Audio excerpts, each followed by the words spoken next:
Hello students, welcome to online classes conducted by Don Bosco IIT Hassan. My name is Geeta and I handle electronics mechanic in Don Bosco IIT Hassan. Today I am going to give an introduction on basics of electronics. Okay, let's start basics of electronics. Electronics is not only for electronic students, it is necessary to all trades trainees because MME students ಅವ್ರಿಗೂ ಕೂಡ ಅದರ ಅವಶ್ಯಕತೆ ಇರುತ್ತೆ, ಅದರ need ಇದೆ. ಯಾಕೆ ಅಂತ ಹೇಳಿದ್ರೆ ಅದರಲ್ಲಿ ವೆಹಿಕಲ್ಸಲ್ಲಿ ಬರೋವಂಥ ಆರ್ನ್ ಆಗಿರ್ಬೋದು, ಲೈಟಿಂಗ್ ರೇಟೆಡ್ ಆಗಿರ್ಬೋದು, ಸೊ ಅದೆಲ್ಲ ಎಲೆಕ್ಟ್ರಾನಿಕ್ಸಿಗೆ ಸಂಬಂಧಪಟ್ಟಿರುತ್ತೆ. ಹಾಗೆ ಎಲೆಕ್ಟ್ರಿಕಲ್ ಅವ್ರಿಗೂ ಕೂಡ ಎಲೆಕ್ಟ್ರಾನಿಕ್ಸ್ನ ಕಲ್ತ್ಕೊಂಡ್ರೆ ಅವ್ರಿಗೂ ಎಲೆಕ್ಟ್ರಿಕಲ್ ಮಾಡಲಿಕ್ಕೆ ಈಸಿ ಆಗುತ್ತೆ. ಇದು ಎಲೆಕ್ಟ್ರಾನಿಕ್ ಸ್ಟೂಡೆಂಟ್ಸಿಗೆ ಮಾತ್ರ ಕ್ಲಾಸ್ ಮಾಡ್ತಿದ್ದಾರೆ ಅಂತ ಅಂದ್ಕೋಬೇಡಿ, ಇದು ಎಲ್ಲ ಟ್ರೇಡರ್ಗೂ ಕೂಡ ಹೆಲ್ಪ್ ಆಗುತ್ತೆ. ಸೊ ಈಗ ನೀವು ನೋಡ್ತಾ ಇರ್ಬೋದು, ಇದನ್ನು ನಾವು ಮಲ್ಟಿಮೀಟರ್ ಅಂತ ಕರಿತೀವಿ. ಎಲ್ಲಿರೋದು this is called as multimeter. ಇದನ್ನು ನಾವು ಮೆಷರ್ ಮಾಡಲಿಕ್ಕೆ ವೋಲ್ಟೇಜ್ ಅಂತ ಹೇಳ್ತೀವಿ, ಕರೆಂಟ್, ಅದನ್ನೆಲ್ಲ ಮೆಷರ್ ಮಾಡಲಿಕ್ಕೆ ಯೂಸ್ ಮಾಡ್ತೀವಿ. ನಾನು ಇಲ್ಲಿ ಕೆಲವೊಂದು ಕಾಂಪೋನೆಂಟ್ಸ್ ಮತ್ತು ಕೆಲವೊಂದು ವಸ್ತುಗಳ ಬಗ್ಗೆ ನಾನು ಫಸ್ಟ್ ನಿಮಗೆ ಇಂಟ್ರೊಡ್ಯೂಸ್ ಮಾಡಿಸ್ತೀನಿ. ಇದು ನಾವು ಯಾವುದಾದ್ರೂ ಒಂದು ಕಂಪ್ಲೀಟಾಗಿ ಒಂದು ಸರ್ಕ್ಯೂಟ್ಸ್ ಅಂತ ಹೇಳ್ತೀವಿ, ಅದನ್ನು ಆ ಸರ್ಕ್ಯೂಟ್ನ ಡಿಸೈನ್ ಮಾಡಲಿಕ್ಕೆ ಈ ಒಂದು ಬ್ರೆಡ್ ಬೋರ್ಡ್ ಅಂತ ಕರಿತೀವಿ. ಸೊ ಈ ಸಿಂಪಲ್ ಆಗಿ ಇಲ್ಲೊಂದು ಸರ್ಕ್ಯೂಟ್ ಇದೆ ಅಷ್ಟೇ. ವಯರ್ ಇದೆಲ್ಲ ನಿಮಗೆ ಗೊತ್ತಿದೆ, ಇದು ವಯರ್ ಎಲ್ಲ ಗೊತ್ತಿದೆ. ಇದನ್ನು ನಾವು IC ಅಂತ ಹೇಳ್ತೀವಿ, ಇದನ್ನು LED ಅಂತ ಕರಿತೀವಿ. ನೀವು ಸ್ಮಾಲ್ ಬಲ್ಬ್ ಅಂತ ಹೇಳ್ತೀರಾ, ಅದು LED ಅಂತ ಕರಿತೀವಿ. LED ಅಂತ ಹೇಳಿದ್ರೆ ಲೈಟ್ ಎಮಿಟಿಂಗ್ ಡಯೋಡ್ ಅಂತ, ಅಂದರೆ ಲೈಟ್ನ ಎಮಿಟ್ ಮಾಡುತ್ತೆ. ಸೊ ಹಾಗಾಗಿ ಅದನ್ನು ಲೈಟ್ ಎಮಿಟಿಂಗ್ ಡಯೋಡ್ ಅಂತ ಕರಿತೀವಿ. ನೆಕ್ಸ್ಟು ಮಲ್ಟಿಮೀಟರ್ನ ಮೆಷರ್ ಮಾಡಲಿಕ್ಕೆ ಯೂಸ್ ಮಾಡ್ತೀವಿ. ಇನ್ನು ಇದು ವರ್ಕ್ ಬೆಂಚಲ್ಲಿ ನಾವು ಏನೇನು ಇಟ್ಕೊಂಡು ಎಲೆಕ್ಟ್ರಾನಿಕ್ಸ್ ರಿಲೇಟೆಡ್ ಆಗಿ ವಸ್ತುಗಳನ್ನ ಇಟ್ಕೊಂಡು, ಎಲೆಕ್ಟ್ರಾನಿಕ್ಸ್ ಇಕ್ವಿಪ್ಮೆಂಟ್ಸ್ ಅಂತ ಏನು ಕರಿತೀವಿ, ಅವುಗಳನ್ನ ಇಟ್ಕೊಂಡು ಅಲ್ಲಿ ವರ್ಕ್ ಮಾಡೋವಂಥದ್ದು ವರ್ಕ್ ಬೆಂಚ್. ಇದು ಸ್ಟೋರೇಜ್ ಅಂತ ಕರಿತೀವಿ. ಅಂದರೆ ಒಂದು ಸ್ಮಾಲ್ ಬಾಕ್ಸ್ ಅಥವಾ ಯಾವುದಾದ್ರೂ ಒಂದು ಬಾಕ್ಸ್ ಇದ್ದರೆ ಸಾಕು. ಏಕೆಂದರೆ ಎಲೆಕ್ಟ್ರಾನಿಕ್ಸಲ್ಲಿ ಬರೋವಂಥ ಕಾಂಪೋನೆಂಟ್ಸ್ಗಳೆಲ್ಲ ತುಂಬ ಚಿಕ್ಕದಿರುತ್ತೆ, ಸ್ಮಾಲ್ ಕಾಂಪೋನೆಂಟ್ಸ್ಗಳು. ಅದು ಮಿಸ್ ಆಗೋ ಚಾನ್ಸ್ ಇರುತ್ತೆ ಅಂದ್ಬಿಟ್ಟು ನಾವು ಫಸ್ಟು ಏನು ಮಾಡಬೇಕು, ಯಾವುದೇ ಒಂದು ಸರ್ಕ್ಯೂಟ್ನ ಡಿಸೈನ್ ಮಾಡೋದಕ್ಕಿಂತ ಮುಂಚೆ ಅದನ್ನು ಒಂದು ಚಿಕ್ಕ ಬಾಕ್ಸಲ್ಲಿ ಒಂದು ಸ್ಟೋರ್ ಹಾಕಿಟ್ಕೋಬೇಕು. ಇನ್ನು ಇದರಲ್ಲಿ ಬರೋವಂಥ ಟೂಲ್ಸ್ಗಳು ಬಂದು ಮೇಯ್ನಾಗಿ ಬ್ರೆಡ್ ಬೋರ್ಡ್, ಇದನ್ನು ಬ್ರೆಡ್ ಬೋರ್ಡ್ ಅಂತ ಕರಿತೀವಿ. ಇದೊಂದು ಬೋರ್ಡ್, ಟೈಪ್ ಆಫ್ ಬೋರ್ಡ್ ಇದು. ಸೊ ಇದರಲ್ಲಿ ಎರರ್ ಆ್ಯಂಡ್ ಟ್ರಯಲ್ನ ಚೆಕ್ ಮಾಡಲಿಕ್ಕೆ ನಾವು ಇದನ್ನು ಯೂಸ್ ಮಾಡ್ತೀವಿ. ಇದು ಪರ್ಮನೆಂಟಾಗಿ ನಾವು ಇದನ್ನು ಇಟ್ಕೊಳ್ಳೋದಿಲ್ಲ. ಸೊ ಅಂದರೆ ಏನೇ ಒಂದು ಸರ್ಕ್ಯೂಟ್ನ ನಾವು ಎರರ್ನ ಅದರಲ್ಲಿ ಕರೆಕ್ಟಾಗಿದೆಯೋ, ಚೆನ್ನಾಗಿ ಸರ್ಕ್ಯೂಟ್ ಸರಿಯಾಗಿ ಬರ್ತಾ ಇದೆಯಾ, ಔಟ್ಪುಟ್ ಇಲ್ವಾ ಅಂತ ನಾವು ಚೆಕ್ ಮಾಡಲಿಕ್ಕೆ ಈ ಬ್ರೆಡ್ ಬೋರ್ಡ್ನ ಯೂಸ್ ಮಾಡ್ತೀವಿ. ಸೊ ಇದರಲ್ಲಿ ಏನಪ್ಪ ಅಂದರೆ ನಿಮಗೆ ಸಾಲ್ಡ್ರಿಂಗ್ ಅಂತ ಕರಿತೀವಿ. ನೀವು ಕೆಲವೊಂದು ಎಲೆಕ್ಟ್ರಾನಿಕ್ಸ್ ಇಕ್ವಿಪ್ಮೆಂಟ್ಸ್ಗಳನ್ನ ನೋಡಿರ್ಬೋದು, ಅಲ್ಲಿ ಸಾಲ್ಡ್ರಿಂಗ್ ಅಂತ ಮಾಡಿರ್ತಾರೆ, ಒಂದು PCB ಅಂತ ಕರಿತೀವಿ. ಆ PCB ಒಳಗಡೆ ಎಲ್ಲ ಮೌಲ್ಡ್ ಮಾಡಿರ್ತಾರೆ, ಹಾಕಿ ಸಾಲ್ಡ್ರ್ ಮಾಡಿರ್ತಾರೆ. ಸೊ ಒಂದ್ಸಲ ಅದಕ್ಕೆ ನೀವು ಸಾಲ್ಡ್ರ್ ಮಾಡಿದರೆ ಅದನ್ನ ತೆಗಿಲಿಕ್ಕೆ ಹಾಕ್ಲಿಕ್ಕೆ ಎಲ್ಲ ಕಷ್ಟ ಆಗುತ್ತೆ. ಅದಕ್ಕೆ ಏನು ಮಾಡ್ತೀವಿ, ಈ ಬ್ರೆಡ್ ಬೋರ್ಡ್ ಅಂತ ಅದರಲ್ಲಿ ನಾವು ಅದರಿಂದ ಡಿಸೈನ್ ಮಾಡಿಬಿಟ್ಟು ಆಮೇಲೆ ಅದರಲ್ಲಿ ಓಕೆ ಕರೆಕ್ಟಾಗಿ ಬಂದಿದೆ ಅಂದರೆ PCBಗೆ ಈಸಿಯಾಗಿ ಮೋಲ್ಡ್ ಮಾಡ್ಬೋದು, ಸಾಲ್ಡ್ರ್ ಮಾಡ್ಬೋದು. ಒಂದ್ಸಲ ನೀವು ಸಾಲ್ಡ್ರ್ ಮಾಡಿದರೆ ತೆಗಿಲಿಕ್ಕೆ ಒಂದು ಸ್ವಲ್ಪ ಕಷ್ಟ ಆಗುತ್ತೆ. ಆಗೋದಿಲ್ಲ ಅಂತಲ್ಲ, ಸ್ವಲ್ಪ ಕಷ್ಟ ಆಗುತ್ತೆ. ಬಟ್ ಬ್ರೆಡ್ ಬೋರ್ಡಲ್ಲಿ ಅದನ್ನು ಈಸಿಯಾಗಿ ಚೆಕ್ ಮಾಡ್ಬೋದು. ಓಕೆ ಇದೆಲ್ಲ ಅದನ್ನು ಹಾಕಿ, ಇದನ್ನು ಹಾಕ್ಬಿಟ್ಟು ಇದೆಲ್ಲ ಹೋಲ್ಸ್ಗಳಿದೆ ಅಲ್ಲ, ಇದೆಲ್ಲ ಹೋಲ್ಸ್ಗಳು ಇದರಲ್ಲಿ ಹಾಕ್ಲಿಕ್ಕೆ, ಕಾಂಪೋನೆಂಟ್ಸ್ಗಳನ್ನೆಲ್ಲ ಹಾಕಲಿಕ್ಕೆ ಈಸಿ ಆಗುತ್ತೆ. ನೆಕ್ಸ್ಟು ಮಲ್ಟಿಮೀಟರ್ ಅಂತ ಕರಿತೀವಿ. ಇದು ಡಿಜಿಟಲ್ ಮಲ್ಟಿಮೀಟರ್. ಈ ಡಿಜಿಟಲ್ ಮಲ್ಟಿಮೀಟ್ರಲ್ಲಿ ನೀವು ಕೆಲವ್ರು ನೋಡಿರ್ತೀರ. ಸೊ ಇದನ್ನು ಯಾವುದರಲ್ಲಿ ವೋಲ್ಟೇಜ್ ಬರ್ತಾ ಇದೆ ಅಥವಾ ಏನಾದರೂ ಫಾಲ್ಟ್ ಇದೆಯಾ, ಕರೆಂಟ್ ಬರ್ತಾ ಇದೆಯಾ, ಪ್ರತಿಯೊಂದು ಎಲೆಕ್ಟ್ರಾನಿಕ್ಸಲ್ಲಿ ಬರುವಂತಹ ಕೆಲವೊಂದು ಕ್ವಾಂಟಿಟಿನ ಚೆಕ್ ಮಾಡಲಿಕ್ಕೆ ಈ ಒಂದು ಮಲ್ಟಿಮೀಟರ್ನ ಯೂಸ್ ಮಾಡ್ತೀವಿ. ಏನಕ್ಕೆ ಇದನ್ನು ಡಿಜಿಟಲ್ ಮಲ್ಟಿಮೀಟರ್ ಅಂತ ಕರಿತೀವಿ ಅಂತ ಹೇಳಿದ್ರೆ, ಡಿಜಿಟಲ್ ಅಂತ ಹೇಳಿದ್ರೆ ನಂಬರ್ಸ್ನ ತೋರಿಸುತ್ತೆ. ಅಂದರೆ ಅನಲಾಗೂ ಇದೆ ಅದರಲ್ಲಿ ನಾವು ಈಸಿಯಾಗಿ ಐಡೆಂಟಿಫೈ ಮಾಡಲಿಕ್ಕೆ ಆಗಲ್ಲ. ಸ್ವಲ್ಪ ಚೆನ್ನಾಗಿ ಪ್ರಾಕ್ಟೀಸ್ ಇರಬೇಕು. ಅನಲಾಗ್ ಮಲ್ಟಿಮೀಟ್ರಲ್ಲಿ ನಾವು ಮೆಷರ್ ಮಾಡ್ತೀವಿ ಅಂತ ಹೇಳಿದ್ರೆ, ಡಿಜಿಟಲ್ ಮಲ್ಟಿಮೀಟ್ರಲ್ಲಾದರೆ ಈಸಿಯಾಗಿ ಐಡೆಂಟಿಫೈ ಮಾಡ್ಬೋದು, ನಂಬರ್ಸ್ಗಳನ್ನ ಓದ್ಬೋದು. ನಿಮಗೆ ಡಿಜಿಟಲ್ ವಾಚ್ ಇರುತ್ತಲ್ಲ ಅದೇ ಥರ ಡಿಜಿಟಲ್ ಕ್ಲಾಕ್ ಅದೆಲ್ಲ ಈಸಿಯಾಗಿ ನೀವು ಹೇಗೆ ಓದ್ತೀರಾ 2 3 4 5 ಅಂತ, ಆ ಥರ ಇದರಲ್ಲೂ ಕೂಡ ಡಿಜಿಟ್ಸಲ್ಲಿ ಬರುತ್ತೆ, ಈಸಿಯಾಗಿ ಓದ್ಬೋದು. ಮಲ್ಟಿಮೀಟರ್ ಅಂತ ಹೇಳಿದ್ರೆ ಸೊ ನಮಗೆ ಎಲೆಕ್ಟ್ರಾನಿಕ್ಸಲ್ಲಿ ಡಿಫ್ರೆಂಟ್ ಕ್ವಾಂಟಿಟಿನ ಮೆಷರ್ ಮಾಡಲಿಕ್ಕೆ ಬೇರೆ ಬೇರೆ ಇನ್ಸ್ಟ್ರೂಮೆಂಟ್ಸ್ಗಳನ್ನ ಯೂಸ್ ಮಾಡ್ತೀವಿ. ಕರೆಂಟ್ ಮೆಷರ್ ಮಾಡಲಿಕ್ಕೆ ಬೇರೆ ಇನ್ಸ್ಟ್ರೂಮೆಂಟ್ಸ್ ಇರುತ್ತೆ, ಬರೀ ವೋಲ್ಟೇಜ್ನ ಮೆಷರ್ ಮಾಡಲಿಕ್ಕೆ ಬೇರೆ ಇನ್ಸ್ಟ್ರೂಮೆಂಟ್ಸ್ ಇರುತ್ತೆ. ಆ ಥರ ಇದರಲ್ಲಿ ಅದನ್ನು ಬರೀ ವೋಲ್ಟೇಜ್ನ ಮೆಷರ್ ಮಾಡೋವಂಥ ಇನ್ಸ್ಟ್ರೂಮೆಂಟ್ನ ವೋಲ್ಟ್ ಮೀಟರ್ ಅಂತ ಕರಿತೀವಿ. ಬರೀ ಕರೆಂಟ್ನ ಮೆಷರ್ ಮಾಡೋವಂಥ ಇನ್ಸ್ಟ್ರೂಮೆಂಟ್ನ ಅಮೀಟರ್ ಅಂತ ಕರಿತೀವಿ. ಹಾಗೆ ಬೇರೆ ಬೇರೆ ಇನ್ಸ್ಟ್ರೂಮೆಂಟ್ಸ್ನ ಬೇರೆ ಬೇರೆ ಪರ್ಪಸ್ಗೆ ಯೂಸ್ ಮಾಡ್ತೀವಿ. ಆದರೆ ಈ ಡಿಜಿಟಲ್ ಮಲ್ಟಿಮೀಟರ್ ಏನಿದೆ ಇದರಲ್ಲಿ ಎಲ್ಲವನ್ನೂ ಕೂಡ ರೆಸಿಸ್ಟೆನ್ಸ್ ಆಗಿರ್ಬೋದು, ಕರೆಂಟ್ ಆಗಿರ್ಬೋದು, ವೋಲ್ಟೇಜ್ ಆಗಿರ್ಬೋದು, ಎಲ್ಲವನ್ನೂ ಕೂಡ ಒಂದೇ ಮೀಟ್ರಲ್ಲಿ ಮೆಷರ್ ಮಾಡೋದ್ರಿಂದ ಮಲ್ಟಿ ಅಂತ ಹೇಳಿದ್ರೆ ನಂಬರ್ ಆಫ್ ಎಲ್ಲವನ್ನೂ ಕೂಡ ಒಂದೇ ಇನ್ಸ್ಟ್ರೂಮೆಂಟಲ್ಲಿ ಮೆಷರ್ ಮಾಡೋದ್ರಿಂದ ಮಲ್ಟಿಮೀಟರ್ ಅಂತ ಕರಿತೀವಿ. ಸೊ ಇವುಗಳಿಗೆ ಪ್ರಾಪ್ಸ್ ಅಂತ ಹೇಳ್ತೀವಿ. ಇದರಲ್ಲಿ ಪ್ಲಸ್ ಮತ್ತು ಮೈನಸ್ ಅಂತ ಇರುತ್ತೆ. ಅದರಲ್ಲಿ ಅದನ್ನು ಕರೆಕ್ಟಾಗಿ ಪ್ಲಸ್ ಮೈನಸ್ಸಿಗೆ ಮೈನಸ್ ಕೊಟ್ಬಿಟ್ಟು ಮೆಷರ್ ಮಾಡಬೇಕು. ನೀವು ಅಷ್ಟೇ ಮೆಕ್ಯಾನಿಕಲ್ ಅವರು ಅಂತ ಇಗ್ನೋರ್ ಮಾಡಬೇಡಿ. ನಿಮಗೂ ಇದೆಲ್ಲ ಸ್ವಲ್ಪ ತಿಳ್ಕೊಂಡಿದ್ರೆ ನೀವು ವೆಹಿಕಲ್ಸಲ್ಲಿ ಬರೋವಂಥ ಯಾವುದೇ ಒಂದು LED ಬಲ್ಬ್ಗಳನ್ನ ಚೆಕ್ ಮಾಡಲಿಕ್ಕೆ ಇದು ಹೇಗೆ ಯೂಸ್ ಮಾಡೋದು, ಇದು ಯಾವ ರೀತಿ ಕನೆಕ್ಟ್ ಮಾಡೋದು ಎಲ್ಲ ಚೆಕ್ ಮಾಡ್ಬೋದು ಈಸಿಯಾಗಿ. ಇನ್ನು ಎಲೆಕ್ಟ್ರಿಕಲ್ ಅವರು ಅಫ್ಕೋರ್ಸ್ ಕಲಿತೇ ಇರ್ತಾರೆ, ಅವರಿಗೆ ಇದೆಲ್ಲ ಗೊತ್ತಿರುತ್ತೆ, ಕಲಿತಾರೆ ಅವರು.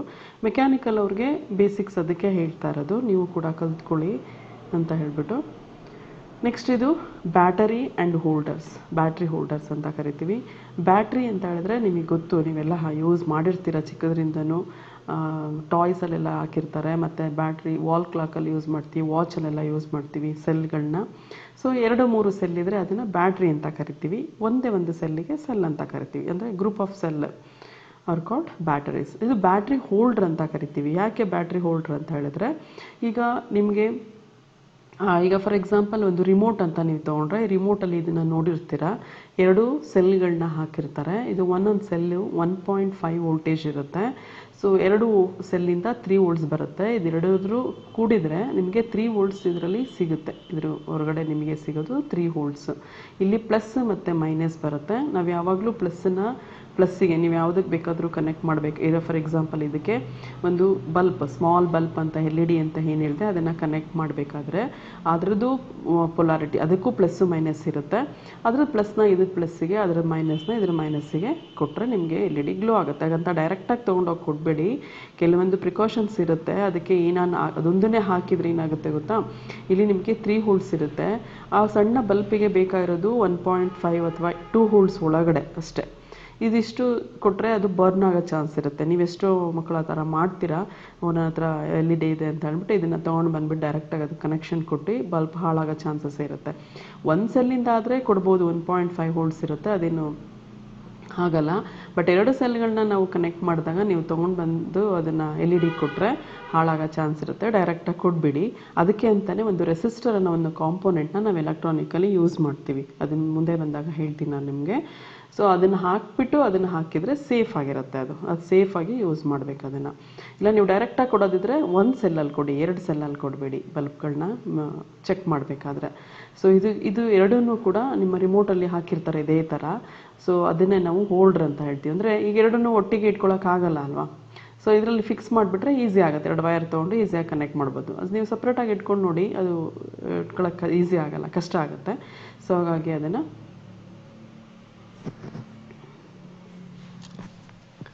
Next test leads. ಇದು ಟೆಸ್ಟ್ ಲೀಡ್ಸ್ ಅಂತ ಹೇಳಿದ್ರೆ, test leads are great for connecting components together to test a circuit without the need for soldering. ನಮಗೆ ಈಗ ಸಾಲ್ಡ್ರ್ ಮಾಡಲಿಲ್ಲ ಅಂತ ಹೇಳಿದ್ರೆ ಅದನ್ನು ಡೈರೆಕ್ಟಾಗಿ ಲೀಡ್ಸಲ್ಲಿ ಕ್ಲಿಪ್ ಥರ ಇರುತ್ತೆ, ಇದನ್ನು ಕ್ರೊಕೊಡೈಲ್ ಕ್ಲಿಪ್ ಅಂತ ಹೇಳ್ತೀವಿ. ಈ ಕ್ಲಿಪ್ಪಿನ ಸಹಾಯದಿಂದ ನಾವು ಅದನ್ನು ಒಂದಕ್ಕೊಂದಕ್ಕೆ ಕನೆಕ್ಟ್ ಮಾಡಿಕೊಂಡು ನೋಡ್ಬೋದು. ನೀವು ಈಗ ಒಂದು ಸಣ್ಣ ಬಲ್ಬ್ನ ತೊಗೊಳ್ಳಿ, ಎಕ್ಸಾಂಪಲ್ ಆಗಿ LED ತೊಗೊಂಡು ಅದಕ್ಕೆ ಇದನ್ನು ಕನೆಕ್ಟ್ ಮಾಡಿಕೊಂಡು ಇದರಿಂದ ಈ ಸೆಲ್ ಹೋಲ್ಡರ್ಗೆ ಕನೆಕ್ಟ್ ಮಾಡ್ಬೋದು. ಇದಕ್ಕೆ ಕನೆಕ್ಟ್ ಮಾಡಿದ್ರಾಯಿತು, ಅಲ್ಲಿಂದ ಡೈರೆಕ್ಟಾಗಿ ಅದನ್ನು ಹೋಲ್ಡ್ ಅಷ್ಟೇ ಲೀಡ್ಸ್ಗಳಿದು.